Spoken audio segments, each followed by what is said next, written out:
السلام عليكم ورحمة الله وبركاته. كل سنة وانتم طيبين. فيديو النهاردة رجاج العيد. رجاج العيد بمية وملح، بس مية وملح، حبة ملح وحبة سكر على كيلو دقيق وشوية مية وبس. طلعنا منه احلى رجاج بطريقة سهلة خالص وبسيطة. تعملي بدل ما تشتريه بالغالي من بره، وتعملي بيه احلى رجاج للعيد واحلى صينية رجاج. بصوا جماله، بص حلاوته، بس ده رجاج ناشف. في منه طري نفس الطريقة، بس انتي مش بتدوسي عليه في التسوية زي ما انت تشوفيه معايا، بتعمليه طري عادي زي كده. بسم الله ما شاء الله. كانت دي كل جزء من الاوردرات اللي احنا طلعناها. الله اكبر. الكيس الواحد من ده يعمل كيلو رجاج، يعني يعمل كمية كبيرة. انا ممكن تعملي منه صينية واتنين، تحشيه باللحمة، وساعات لو انت عملتيه طري بنعمله بالفراخ. بيبقى جميل جدا برضه. بصوا اهو بكل بساطة، يعني انا ما تعبتش فيه. وعملت منه كمية كبيرة خالص، وانتي تقدري كمان تعمليه بطريقة سهلة. بصوا جماله، بص حلاوته.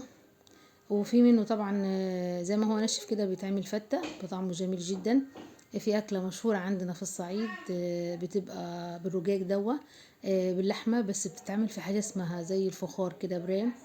نظام من الفخار بيتحط فيه اللحمة ببصل وبس، وتزوديه حبة حبة مية، وبتبقى أحلى أكلة مشهورة عندنا في الصعيد.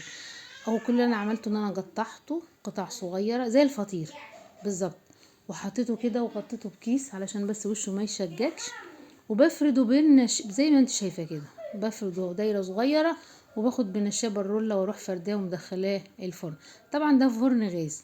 في فيديو انا منزلاه بتعمل بنفس الطريقه، بس مش على فرن الغاز، على عين البوتاجاز. بتجيبي صينيه بتكفيها على العين نفسها وتشتغلي زي كده، بيطلع معاكي بنفس النتيجه.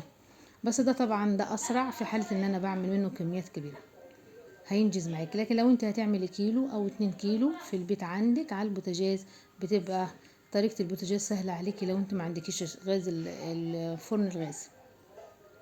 اهو بمية وملح بس، مية ودقيق وملح بس.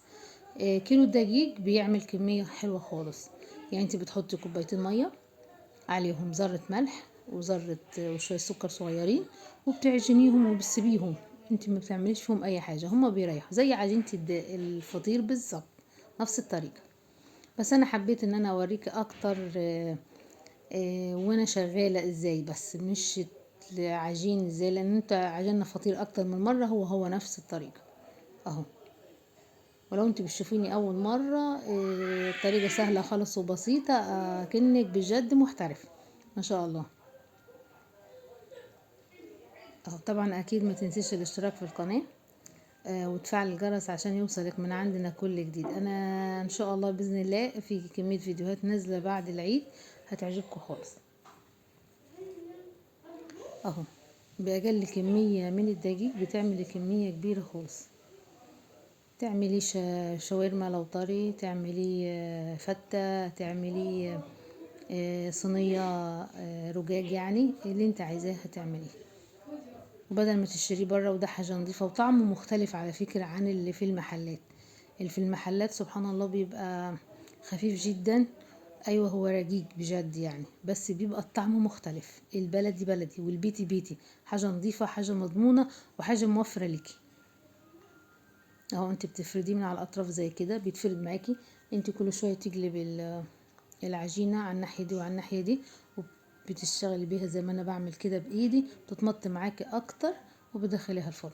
بس ما بتاخدش ثواني على النار، بتدخل واحدة وبتطلع واحدة وتخلصي بسرعة. بصوا اهو. الفرن طبعا بيبقى لازم عالي من فوق، لكن من تحت بيبقى واطي. بصوا اهو ما شاء الله، الله اكبر. صلوا على الحبيب المصطفى. واتمنى ان الفيديو يكون عجبكم، بسيط وسهل جدا. وما تنسوش الاشتراك في القناة وتفعيل الجرس علشان يوصلكم كل جديد من عند بنت السلطان. اهو بصوا عملنا كمية حلوة خالص، بدخل واطلع على طول.